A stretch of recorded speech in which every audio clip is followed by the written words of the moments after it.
पाकिस्तान के पास शरण में आने के अलावा और कोई चारा ही नहीं था। आपने शरण दिया क्यों? किसकी जिम्मेदारी है भाई? जिम्मेदारी हमारी ही है। गृह मंत्री महोदय श्री अमित शाह जी के नाक के नीचे पूरा मणिपुर जल गया, दिल्ली में दंगे हुए, पहलगाम में हमला हुआ और आज भी वे उसी पद पर बैठे। नमस्कार दोस्तों, स्वागत है आपका हमारे चैनल पर। आज हम बात करेंगे प्रियंका गांधी वर्सेस अमित शाह के बीच ऑपरेशन सिंदूर को लेकर चल रही बहस की।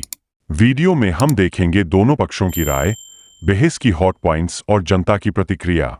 तो बने रहिए हमारे साथ। उन्होंने हमारे रिहायशी इलाकों पर हमला किया, फिर भी हमने इनके रिहायशी इलाकों पर हमला नहीं किया। सिर्फ इनके एयरबेस और एयर डिफेंस सिस्टम को निशाना बनाया और उनकी आक्रमण करने की क्षमता को पंगु कर कर रख दिया।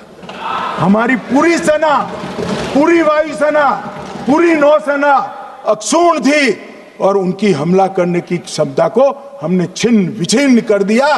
पाकिस्तान के पास शरण में आने के अलावा और कोई चारा ही नहीं था। इसलिए मान्यवर, इसलिए 10 मई को डीजीएमओ ने, पाकिस्तान के डीजीएमओ ने भारत के डीजीएमओ को फोन किया और 5 बजे हमने इस संघर्ष को विराम किया। उन्होंने कहा कि पाकिस्तान के पास शरण में आने के बजाय कोई चारा ही नहीं था।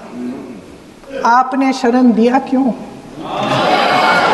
वो आते हैं आपके देश के अंदर, लोगों को मार डालते हैं और आप उनको शरण दे रहे हैं। क्यों दिया शरण? इसका जवाब क्यों नहीं दिया है एक भी भाषण में? मान्यवर, लोग कल सवाल उठा रहे थे कि इतनी अच्छी पोजीशन में थे, आपने युद्ध क्यों नहीं किया? युद्ध के कई परिणाम होते हैं मान्यवर, करना न करना वो सोचकर करना पड़ता है। मगर मैं इसी देश के इतिहास से कुछ घटनाएं बताना चाहता हूं। 1948 में मान्यवर, कश्मीर में हमारी सेनाएं निर्णायक बढ़त पर थी। सरदार पटेल ना बोलते रहे, जवाहरलाल नेहरू जी ने एक तरफा युद्ध विराम कर दिया। मान्यवर, 71 में कल राजनाथ जी ने भी बताया, पूरे देश ने इंदिरा जी का समर्थन किया था। उन्होंने पाकिस्तान के 2 टुकड़े कर दिए। बहुत बड़ी विजय थी भारत की और सदियों तक भारत इस विजय पर गर्व करेगा। हम सब भी करते हैं, हमें कोई आपत्ति नहीं। मगर हुआ क्या मान्यवर? युद्ध की विजय की चकाचौंध में क्या हुआ? 93 हजार युद्धबंदी हमारे पास थे, 93 हजार, और 15,000 वर्ग किलोमीटर क्षेत्र पाकिस्तान का हमारे पास था। मगर शिमला में समझौता हुआ, पाक ऑक्यूपाई कश्मीर मांगना ही भूल गए। जैसे ये बात उठी, शरण की बात की, हमारे गृह मंत्री जी ने इतिहास में चले गए। नेहरू ने क्या किया, इंदिरा गांधी ने क्या किया, यहां तक कि मेरी मां के आंसुओं तक चले गए। लेकिन इस सवाल का जवाब नहीं दिया कि ये सीज फायर हुआ क्यों, ये जंग रुका क्यों, और तब क्यों रुका जब दुश्मन के पास कोई चारा नहीं था हमारे श्रेय में आने के बजाय। मैं सलमान खुर्शीद जी को भी याद करना चाहता हूं। एक बार मैंने बड़े सवेरे में नाश्ता करता था, टीवी पर उनको रोते हुए देखा। मुझे लगा क्या हुआ, कोई बड़ी घटना हो गई। तो रोते रोते वो श्रीमती सोनिया गांधी के घर से बाहर आ गए कि बाटला हाउस की घटना देखकर सोनिया जी फूट फूट कर रो पड़ी। अरे रोना था तो शहीद मोहन शर्मा के लिए रोते, बाटला हाउस के आतंकवादियों के लिए रोना आता है। मेरी माँ की आंसू की बात किए, मैं इसका जवाब देना चाहती हूँ। मेरी माँ के आंसू तब गिरे जब उनके पति को आतंकवादियों ने शहीद किया, जब वे मात्र 44 साल की थी। और आज अगर मैं इस सदन में खड़ी हूँ और उन 26 लोगों की बात कर रही हूँ, मैं इसलिए कर रही हूँ क्योंकि मैं उनका दर्द जानती हूँ, महसूस करती हूँ। 2004 के दिसंबर में कोटा कानून रद्द हुआ 2005 में अयोध्या में रामलल्ला के टेंट पर हमला हुआ, आतंकवादी मारे गए। मुंबई लोकल ट्रेन 2006-5 में रामलल्ला पर हमला, 6 में मुंबई ट्रेन में बम धमाके 187 लोग मारे गए। 2006 डोडा उधमपुर में हिंदुओं पर हमला, 34 लोग मारे गए। 2007 हैदराबाद 44 लोग मारे गए। 2007 यूपी लखनऊ वाराणसी 13 लोग मारे गए। रामपुर सीआरपीएफ कैंप, वहां पर हमला हुआ 2008 में। 2008 में श्रीनगर के आर्मी के काफिले पर हमला हुआ, 10 सुरक्षा बल मारे गए। मुंबई आतंकी हमला 2008 में हुआ, 246 लोग मारे गए। जयपुर में 8 बम धमाके हुए, 64 लोग मारे गए। 2008 में अहमदाबाद में 21 बम धमाके हुए, 57 लोग मारे गए। दिल्ली में 2008 में 5 धमाके हुए, 22 लोग मारे गए। और पुणे की जर्मन बेकरी 17 लोग मारे गए। वाराणसी में 10 में धमाका हुआ, 11 में मुंबई में 3 धमाके हुए, 27 लोग मारे गए। चुन चुन कर 26 लोगों को मार डालते हैं। उस हमले की जिम्मेदारी एक आतंकवादी गुट जिसका नाम TRF है थोड़े दिनों बाद लेती है।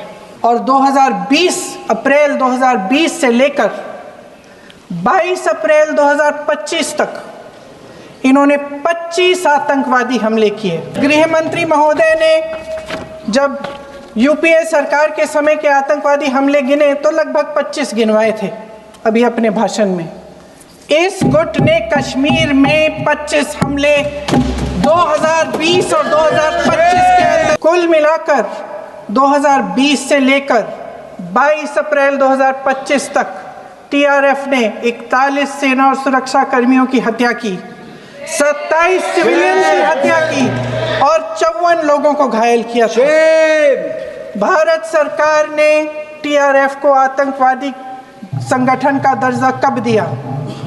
2020 में दिया, 2021 में दिया, 2022 में दिया, 2023 में दिया। 3 साल बाद, 3 सालों के लिए ये आतंकवादी गतिविधियां कर रहे हैं और आप इनको आतंकवादी संगठन तब कहते हैं 2023 में? ये सब सरकार के संज्ञान में था।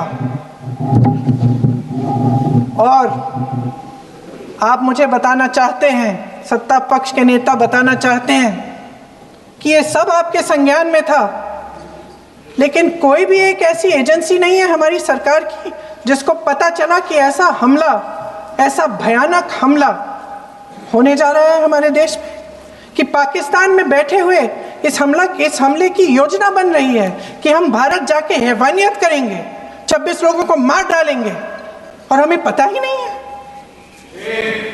क्या ये हमारी एजेंसियों की विफलता है कि नहीं है? ये बहुत बड़ी विफलता है, ये एक बहुत बड़ी विफलता है।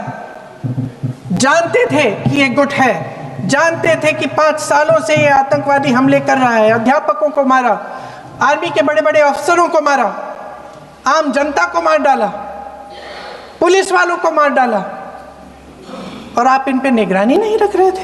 अब मान्यवर कल पूछते थे कहां से आए, कहां गए, किसकी जिम्मेदारी है? भाई जिम्मेदारी हमारी ही है, हम सरकार में है, हमारी ही जिम्मेदारी है।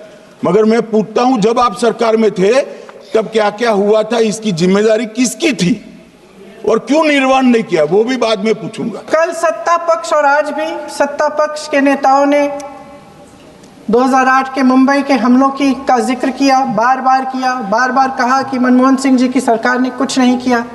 ये तो जानकारी होगी ना कि उसी समय जब वो आतंकवादी हमला चल रहा था तभी उन आतंकवादियों को मार डाला था, एक बचा था और उसको भी फांसी दे दी थी 2012 में। महाराष्ट्र के मुख्यमंत्री ने इस्तीफा दिया, देश के गृह मंत्री ने जिम्मेदारी लेकर इस्तीफा दिया। राजनाथ जी तो पुलवामा, उरी और पठानकोट के समय गृह मंत्री रहे थे, आज वे रक्षा मंत्री हैं। और हमारे गृह मंत्री महोदय श्री अमित शाह जी के नाक के नीचे पूरा मणिपुर जल गया, दिल्ली में दंगे हुए, पहलगाम में हमला हुआ और आज भी वे उसी पद पर बैठे हैं। तो दोस्तों, यह थी प्रियंका गांधी वर्सेस अमित शाह ऑपरेशन सिंदूर की बहस की पूरी झलक। आपकी क्या राय है? कौन सही है और क्या समाधान हो सकता है? कमेंट करके बताइए। अगर आपको वीडियो पसंद आया हो तो लाइक, शेयर और सब्सक्राइब जरूर करें।